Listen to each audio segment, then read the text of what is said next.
well, we all know the market here in Jamaica has been down this year. I don't know by how much because we significantly. don't have that number offhand, but how are we abroad? So is there any hope in the S&P 500 year to date?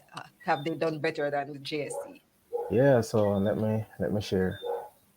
Hold on 1 second. It's 9%. That's the number. So that's main and No, junior combined or just no, the main? oh combined. Oh, the mean is 9. I don't know the combined or the combined. Okay. All right, can you see my screen? Yes, I think it's coming up now. Yes, there it is. Yeah, so the S&P 500 index is up 14% year to date, 14.3% to be precise.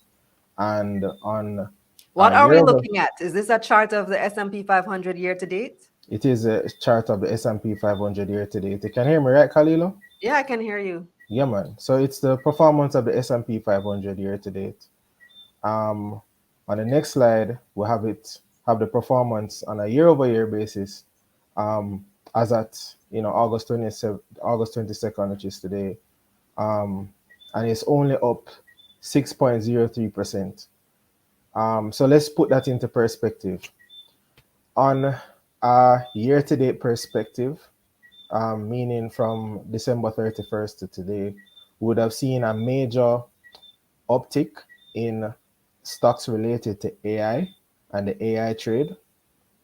So it would have shown a large recovery profile from the December 31st position. So companies like Nvidia would have outperformed significantly, and we're actually going to have the breakout in terms of the stocks that are in the lead. But just thematically, in terms of themes, the market was largely driven by the AI trade for the most part this year. But as we can see from a year over year perspective, it's not up that much. It's just by a mere 6%. And for context, US core inflation is not far from that. US core inflation is about 5% now. So the real return is like 1% from a core inflation standpoint, not headline, from a core inflation standpoint. And core inflation is inflation subtracting food and energy. So pretty much the market is flat year over year. And the reason the year over year performance is not so great is because we're seeing a greater effect of how much the US Federal Reserve increased interest rates year over year. So because the US Federal Reserve is trying to contain inflation, there were several interest rate hikes done by the monetary authority, which caused investors to shift away from equities and move more into fixed income. So it's a similar theme on the US market, compared to the local market. The percentages aren't the same, but the move from institutional investors is similar. So let us go to the slide looking at the stocks that are in the lead for the year. All right. So as you know, year over year, we're up only 6.03%. Zoom in on these Um, ones. Let's see. all right. Yeah. More. Can you see better? A bit better, yes. Nvidia, I remember you told us about this stock probably last year. So Nvidia is in the lead, 160%, Wow. 168%. That has a lot to do with the AI trade. So Nvidia doesn't make chips. They don't make semiconductor chips. What they do is to program the chips. Companies like Taiwan Semiconductors they make the chips, but Nvidia programs the chips and they also design the chips. So think of them as chip architects. They will draw and design the chip, and they will send the information to TSMC and say, hey, TSMC, please execute this design. TSMC then takes the instruction from NVIDIA, makes the chip, sends it back to NVIDIA, and then NVIDIA programs the chip. So what that does is keep NVIDIA's profit margins healthy, because NVIDIA doesn't have to deploy as much resources to actually make the chip. So they would have to buy the raw material to go into the chip making process. They essentially have the advantage of focusing on where they're strong, which is chip design and chip programming. And NVIDIA is one of the leaders in terms of graphics production, making high quality graphic generation that goes into cell phones, laptops, computers, um, not media devices. Well, yes, media devices, medical instruments, generating images. For example, if doctors are doing surgeries, they need to project an image and see, if they want to see organs, for example. NVIDIA, NVIDIA's chip technology enables that. Next, we have Royal Caribbean Cruises at 163%, and that I has a see lot to do. two cruise companies there. Carnival also at number 9. Yeah, so this a lot of the leaders here have to do with the reopening trade, i.e., stocks that would have benefited significantly from the removal of COVID-19 restrictions on a year-over-year basis. Um, and we have Meta Platforms, which is formerly called Facebook, at number 7, and Eli Lilly, a healthcare company that essentially discovered some some solutions around diabetes medicine and also weight loss I'm medicines. surprised Meta is up there because there was some loss of confidence when they changed strategy to the metaverse and all of that.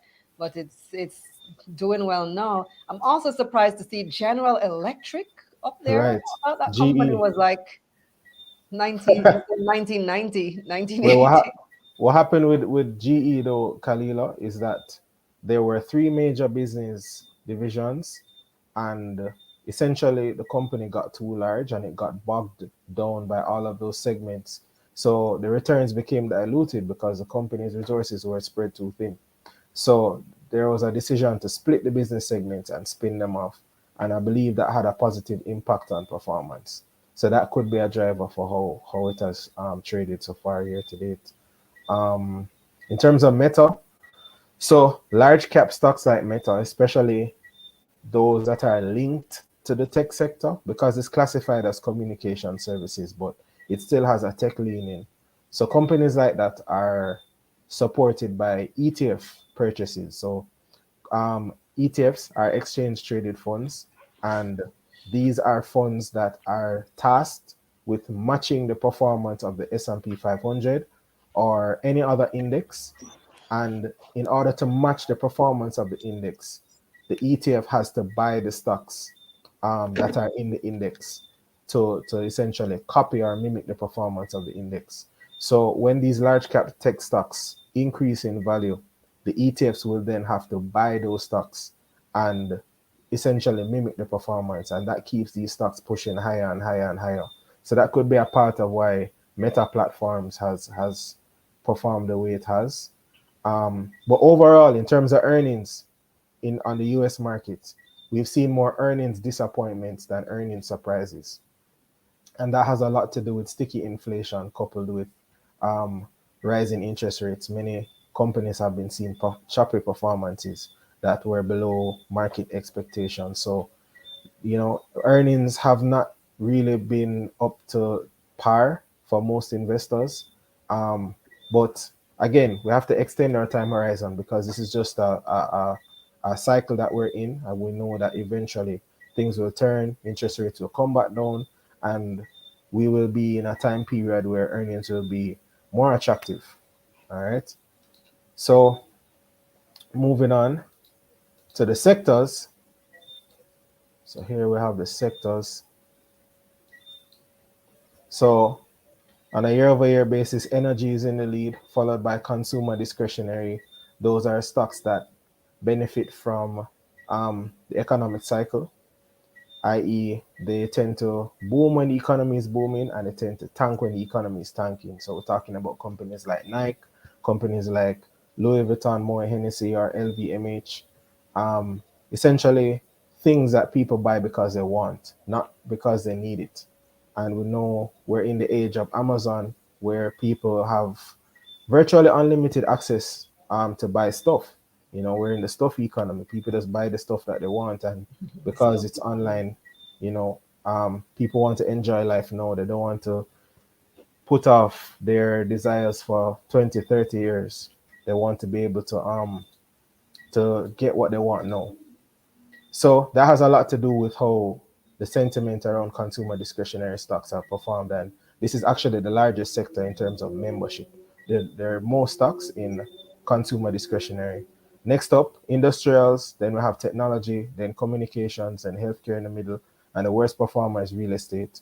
So the situation Wow. with real estate is that real estate is typically an underperformer as it relates to listing on the market. And that has a lot to do with the liquidity profile of those assets. They tend to not trade as well because the assets are not as liquid.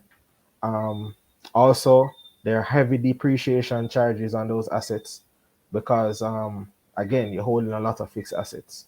So the depreciation tends to shrink the earnings. So from an earnings standpoint, a lot of those real estate companies are not that attractive, but they do have an audience. They tend to pay out high dividends.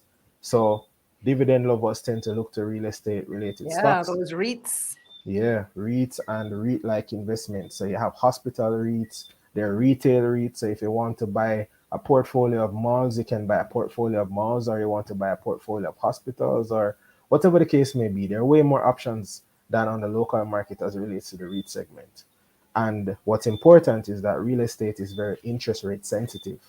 So when interest rates go up, we know that that will affect mortgages, and we know that a lot of real estate is purchased using debt. So if debt becomes more expensive, it means that the pace at which these portfolios are built out would shrink significantly. So that's basically a synopsis of how the S&P 500 has performed year over year and on a year-to-date basis. I think that the emerging issues around China could impair the outlook some more. So we could see more volatility going into the end of the year. We could see more choppiness around earnings because we expect the Fed to hike interest rates some more because the inflation drivers are still entrenched. But we believe there's opportunity in consumer staples, companies like Pepsi, companies like Coca-Cola, companies that essentially sell what people need. So Leovani mentioned earlier, these are companies that can do well regardless of how the economy is performing. And also, of course, healthcare, pharmaceutical companies, companies like Eli Lilly, United Healthcare, CVS, and others. So there's still opportunity, but we just have to be more specific in this kind of cycle because generally we are entering a phase that is more challenging. So it's going to be rainy weather. But what we have to do as investors is to adapt. So draw for the raincoat and the umbrella, and then we keep it moving. So just before we go, one last question from our viewers. It comes from Natoya. Question for Julian. What is Wealth Watch JA about? What services do you offer? Okay, so WealthWatch JA is a financial literacy platform. It started out as a blog, and then it morphed into not just blogs, but also video representations of various ideas. For example, there's a breakdown of what risk is all about, what is a stock, what is a bond. It's been around for about 6, 7 years now. So that's what it's all about. Right now, I don't charge for that because I see it more as like a social service. I'm an investment professional by practice. I do this day in, day out, but I see it as my way of giving back. So that's what WealthWatch JA is all about, essentially. Awesome. Well, thank you so much, Julian. Thank you, Leo, as well. This was a great discussion.